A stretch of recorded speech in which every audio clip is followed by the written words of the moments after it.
दोस्तों, हर बार यही होता है, हमारे अनाज के ढेर रातों रात गायब हो जाते हैं और इस बार तो सारा भंडार ही खाली कर दिया गया है। मैंने पिछली रात देखा था, पेड़ों के पीछे से एक परछाई गुजर रही थी और वो नीली सी लग रही थी। हमें ज्यादा सोचने की जरूरत नहीं, जंगल में एक ही नीली चिड़िया रहती है, अकेली चुप सबसे अलग वही होगी। हाँ, और वो गुफा में रहती है। कौन अकेले रहता है भला? सांप है कि वही चोर है? दोस्तों, हमने कभी उससे बात की है क्या तुम सबको उसका पक्ष सुनना नहीं चाहिए?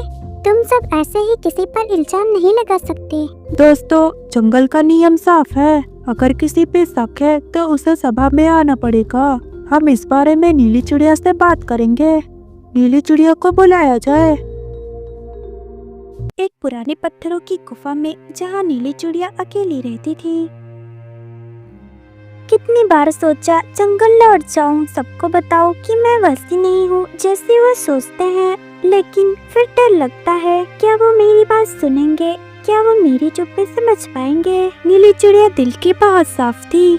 बचपन में ही उसने अपने पूरे परिवार को एक आग में खो दिया था। तब से वो दूसरों से दूर रहती थी। वो मदद करती थी, लेकिन छुपकर, क्योंकि उसके पास कोई नहीं जाता था जो उसकी बातें सुने। उसकी चुप्पी उसकी सबसे बड़ी अपराधी बन चुकी थी। अरे वाह, जंगल का सारा अनाज अब मेरा होगा, लेकिन सबका शक उस नीली चिड़िया पर जाएगा। अब देखो तमाशा।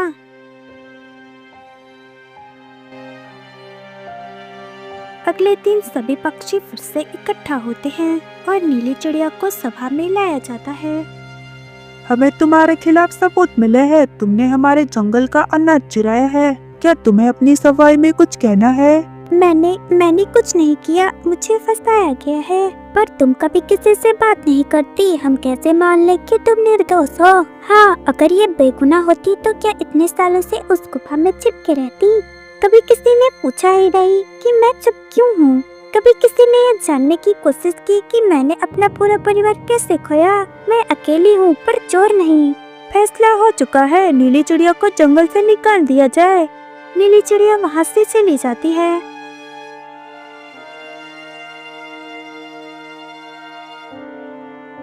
तभी जंगल में तेज बारिश होने लगती है और वो दुखी मन से उसे बारिश में भीगती रहती है और रोती रहती है।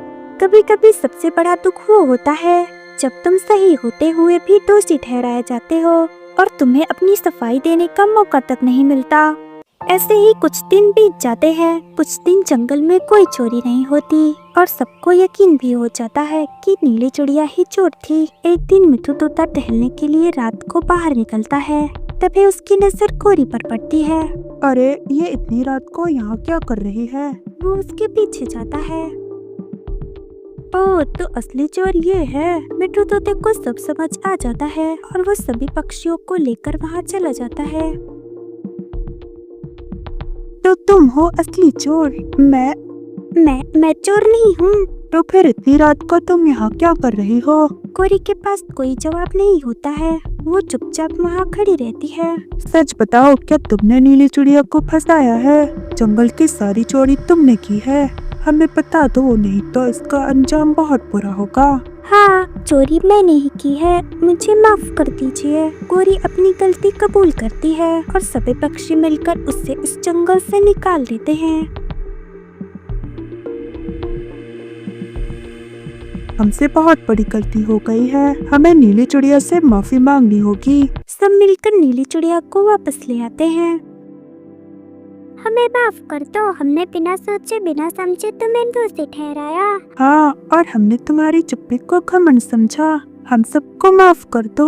मैंने कभी नहीं चाहा कि कोई मुझे महान समझे, बस इतना चाहती थी कि कोई मुझे भी समझे। वो सभी पक्षियों को माफ कर देती है। सभी लोग मिलकर उसके लिए एक सुंदर सा घर बनाते हैं और वो अब सबके साथ जंगल में रहने लगती है। और उस दिन जंगल ने सीखा, किसी की चुप्पी उसकी कमजोरी नहीं होती, वो उसकी गहराई होती है। और कोई अकेला दिखे तो उसे दोस्त देने से पहले उसकी कहानी जरूर सुने। दोस्तों, कभी किसी की चुप्पी को गलत मत समझो। कभी किसी को सिर्फ इसलिए मत ठुकराओ क्योंकि वो तुम्हारे जैसा नहीं है, क्योंकि सबकी एक अपनी कहानी होती है। ऐसी ही स्टोरी देखने के लिए हमारे चैनल को लाइक और सब्सक्राइब करें। और हमारी छोटी सी फैमिली का हिस्सा बने। मिलते हैं एक नई स्टोरी के साथ।